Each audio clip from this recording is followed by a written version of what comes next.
کہا جاتا ہے کہ ایک عورت نے اپنے شوہر کی وفات کے بعد دوسری شادی کی۔ اس کا پہلے شوہر سے ایک 3 سالہ بیٹا تھا۔ جب اس عورت نے دوسری شادی کی تو وہ اپنے بیٹے کے ساتھ اپنے نئے شوہر کے گھر منتقل ہو گئی۔ نیا شوہر بہت امیر تھا، اس لیے اس نے اس بات پر کوئی اعتراض نہیں کیا کہ اس کا بیٹا بھی ان کے ساتھ رہے۔ شروع میں وہ اس بچے کے ساتھ کھیلتا بھی تھا اور اسے اپنا بھی سمجھتا تھا، لیکن 1 سال بعد جب ان کا اپنا بیٹا پیدا ہوا تو شوہر کی محبت اور توجہ بدلنے لگی۔ اب وہ اپنے ستیلے بیٹے سے کترانے لگا اور اس کے ساتھ پہلے جیسا سلوک نہیں کرتا تھا۔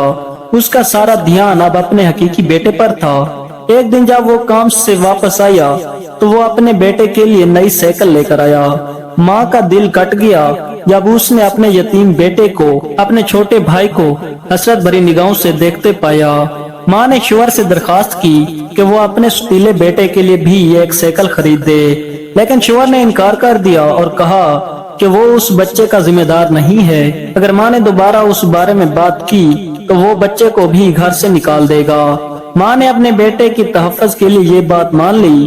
وقت گزرتا گیا اور دونوں بچے بڑے ہو گئے۔ شوہر نے اپنے حقیقی بیٹے کو ایک بہترین پرائیویٹ اسکول میں داخل کروا دیا، لیکن ستیلے بیٹے کے لیے کچھ بھی نہیں کیا۔ اس نے کہا کہ وہ اس کا والد نہیں ہے، اس لیے اس پر اپنا پیسہ کیوں خرچ کرے۔ اس نے کہا کہ یہ لڑکا نہ تو اس کا نام لے گا اور نہ ہی اسے فائدہ پہنچائے گا۔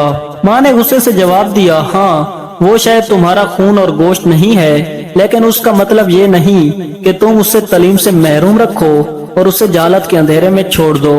کیا تمہارے دل میں ذرا سی بھی رحمت اور شفقت نہیں؟ شوہر نے کہا، بس بہت ہو چکا، میں اب اس کی موجودگی برداشت نہیں کر سکتا، میں اسے اپنے گھر میں نہیں دیکھنا چاہتا۔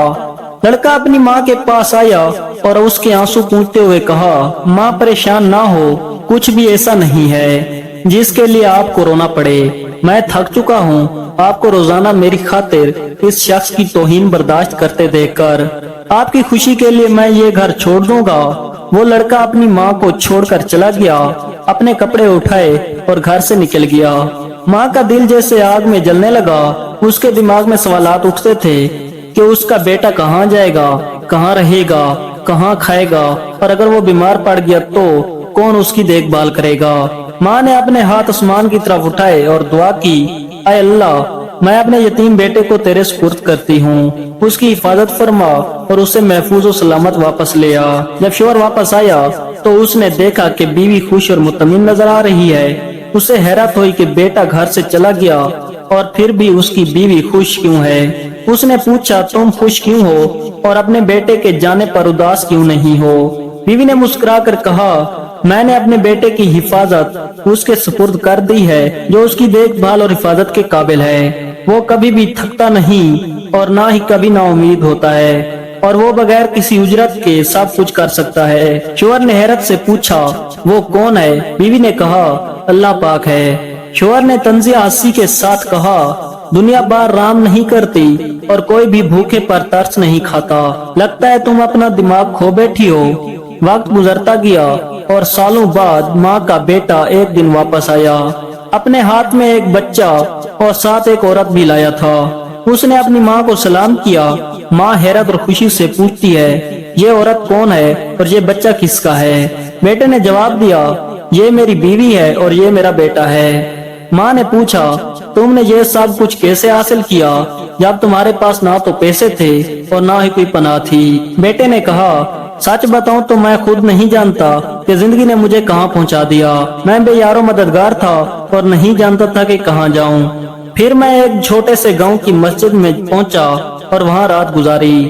دن میں کام کی تلاش کرتا اور رات کو مسجد میں سوتا تھا۔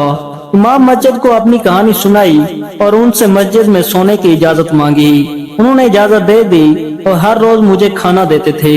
میں شام کو مسجد صاف کرتا تھا اور امام نے مجھے قرآن حفظ کروایا اور دین کی تعلیم دی۔ میں روزانہ مسجد کی لائبریری میں پڑھتا رہتا تھا۔ ایک دن امام بیمار پڑ گئے تو میں نے لوگوں کو نماز پڑھائی اور اسی دن سے میں لوگوں کا امام بن گیا۔ لوگ مجھے پسند کرنے لگے اور مجھ سے محبت کرنے لگے۔ انہوں نے میرے لیے ایک یتیم لڑکی سے شادی کا انتظام کیا جس کے پاس صرف اس کی دادی تھی۔ میں نے شادی کی اور کچھ ہی عرصے بعد اس کی دادی کا انتقال ہو گیا۔